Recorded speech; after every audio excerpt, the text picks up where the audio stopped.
Hey folks, this is going to be next in my series about home computers that were so short-lived that they were basically here and gone before you knew it. This time I'm going to be talking about the Timex Sinclair 2068. If you were into computers in the 1980s, you saw in almost every computer magazine since 1982 the Timex Sinclair 1000. A home computer created by a joint venture between Timex and Sinclair Research, marketed at below $100. It was beloved and successful for units sold, but extremely limited in functionality. Next, they produced the Timex Sinclair 1500, trying to repair some of the flaws from the 1000. But it didn't do well because it just came out too late after the 1000 for the minor changes to make any difference. So, in November of 1983, they came out with the Timex Sinclair 2068, based on the Sinclair Spectrum, the UK computer that was extremely popular and had tons of software. Now, it wasn't going to be a clone, but it was going to be based on the Sinclair Spectrum. But it had major changes: a cartridge port, different memory configuration, and a different sound chip. But that ended up causing more problems that I'll discuss later in the video. Let's see what this computer had going for it. First, the price was $199. It had 3-channel sound, composite video out, a Z80 processor of course, 16 color, it had a text screen of 32 by 24, it had immediate error checks in BASIC, and it was 72K. Expandable with 56K cartridges.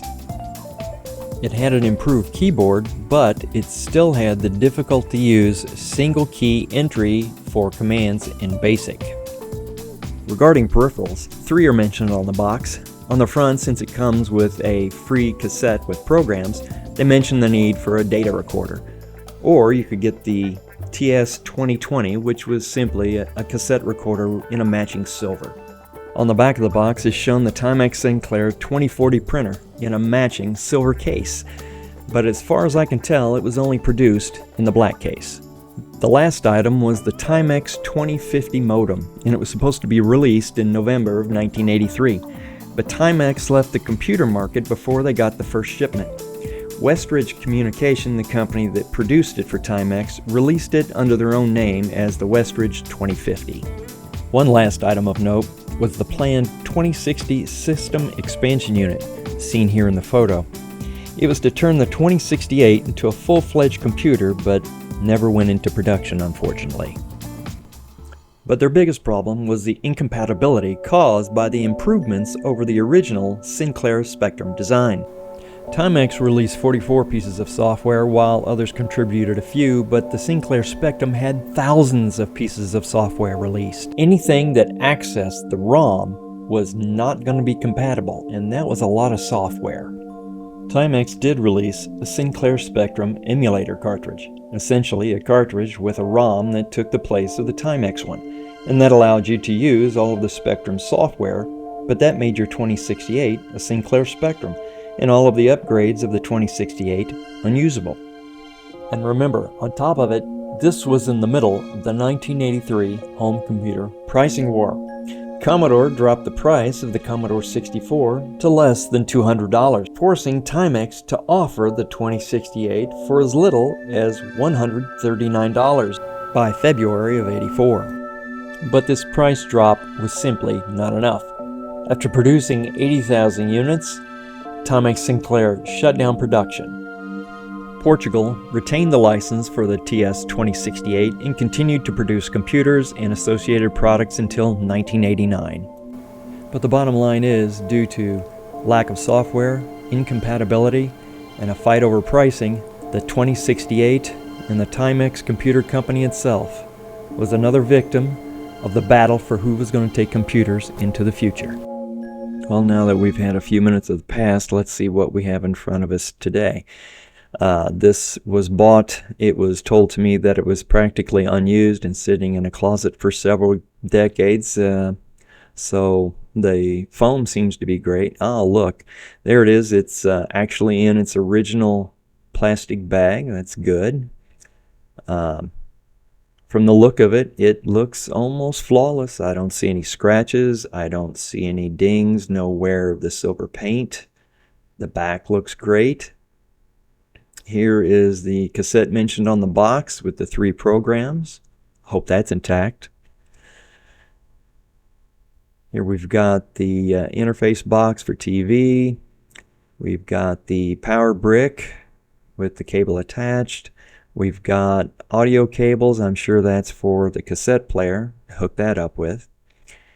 We've got what looks to be 2 coax cables. There's one in the box. There's one here with what looks to be an adapter on the end. I suppose that's where you could connect them both and be able to use it as one long cable, so that's nice.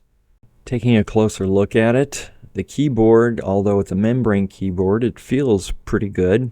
It's not bad. I like it. On the left side, we have a joystick port and the power button. On the rear, we have TV out, the power hookup, microphone and earphone for cassette, and a monitor jack. Behind this door, I believe, is the hookup for the printer. And on the right side, I have another joystick port. All in all, not bad looking.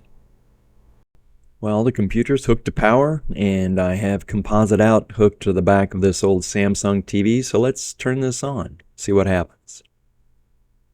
Hey, it works. 1982 Sinclair Research Limited. That's great, but there seems to be more distortion than I would expect. The screen seems to have a lot of RF interference on it. May have to open this unit up and take a look at that, but it works well. Let's hit enter. Got the normal Timex Sinclair flashing K to show that it's ready for input. Okay, first we're going to try out this cassette that was included. Hope it's not torn to pieces.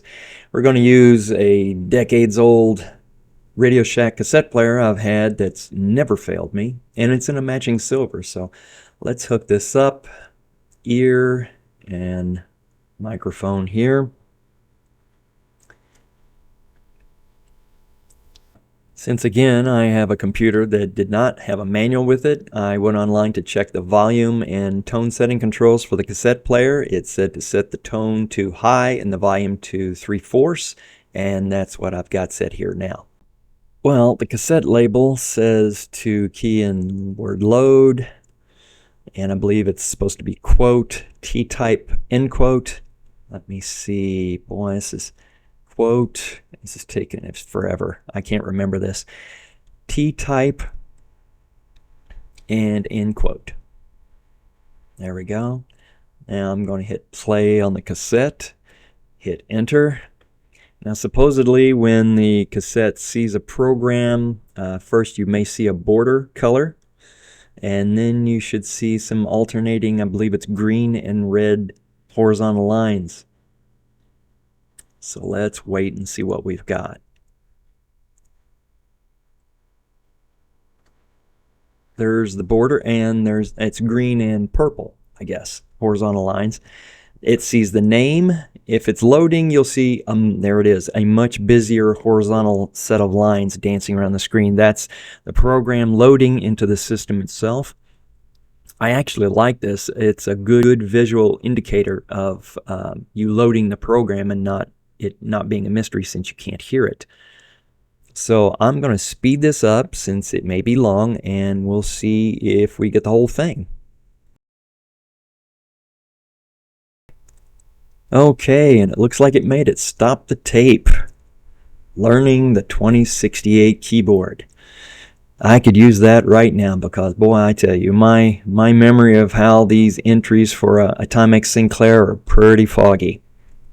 But it looks like it loaded in. This may actually be a useful program for me. There's the keyboard. Now right now it does have some sound, but I have to do this as a voiceover because it was a noisy day out there and I couldn't do much about it. I could see how this little program could be useful for people, young or old, who just aren't good with manuals. like I said, I may use them to refamiliarize myself with it.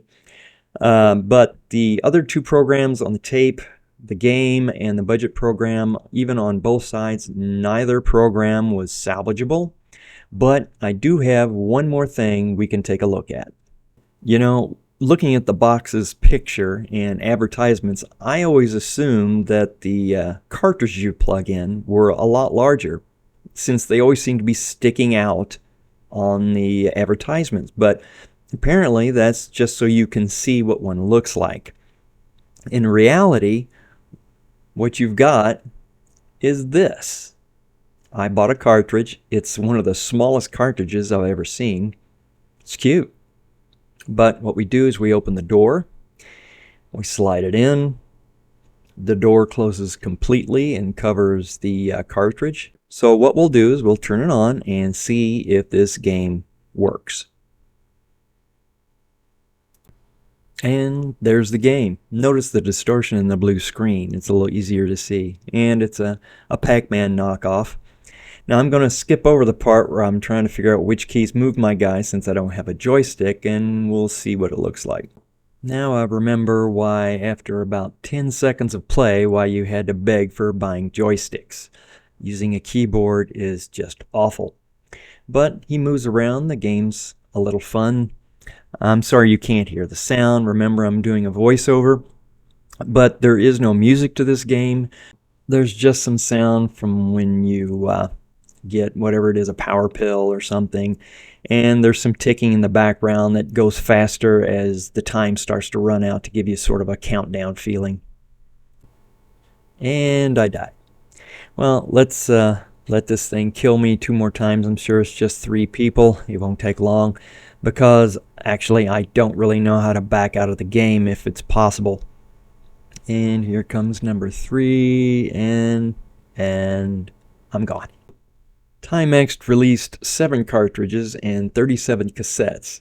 They planned on 4 more cartridges and 22 more cassettes, but those were never released. As a side note, I just read that a February 1984 article in Popular Mechanics mentioned that there was a flaw in the video signal. Perhaps that's what I've been seeing here, I don't know.